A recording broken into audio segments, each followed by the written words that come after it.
Tumaas daw ang kumpiyansa ng mga sundalo na handa sila sa all-out war laban sa New People's Army. Ang mga rebelding NPA naman, patuloy umano ang ginagawang pag-atake sa iba't ibang lugar sa bansa. Nakatutok si Chino Gaston. Nangingitim na bakal na lang ang natira sa mga sasakyan at construction equipment na inagaw at sinunog umano ng mga tauhan ng New People's Army sa Talakag, Bukidnon. Mga sasakyan at gamit ng isang construction company na tinangay ng may 200 miyembro ng NPA na lumusob kaninang alas 5 ng umaga. Pinatay din ng grupo ang isang residente na nakilalang si Lito Atoy at binihag si PO2 Jerome Natividad ng Kalilangan Police Office. Ayon sa nakausap ng GMA News na nagpapakilalang si Ka Emil ng NPA Northern Mindanao, isang bandido si Atoy kaya hinatulan ng kamatayan.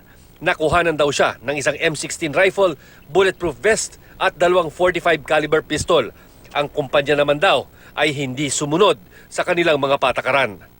Sa Itogon, Benguet naman, 2 truck ng Philex Mining Corporation ang hinarang ng mga nagpakilalang Chadley Molintas, command ng NPA. Dinisarmahan ang security escort ng mga truck na may lamang 20 tonelada ng copper concentrate at saka sinunog.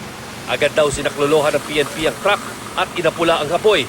May nakita pang placard sa lugar na may nakasulat na NPA checkpoint. Sa ngayon, ang mga trupa natin buuing ang hot pursuit sa area na escape route niya.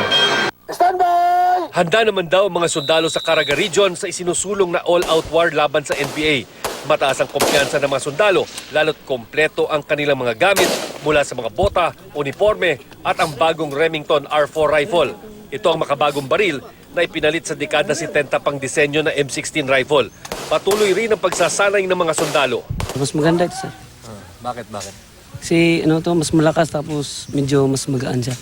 Aminado mga sundalo ay kinagulot rin nila ang all-out war order ng Pangulo. Gayunpaman, tungkulin daw nila na maging laging handa. Nabigla din kami na nagkaganon na all-out war.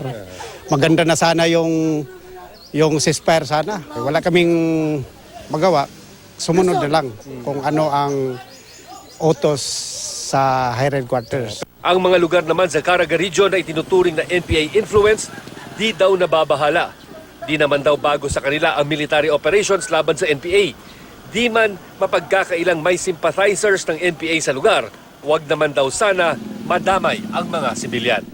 Iyon ang palagi, nadadamay ang mga sibilyan. Mas lalo nilang katakutan yung mawala sila ng mga pagkain. Sisiguruhin po natin na tanging ang mga bahagi lamang ng meron tayong military targets, yun lamang po ang ating papasukin. Wala pong indiscriminate firing, wala pong indiscriminate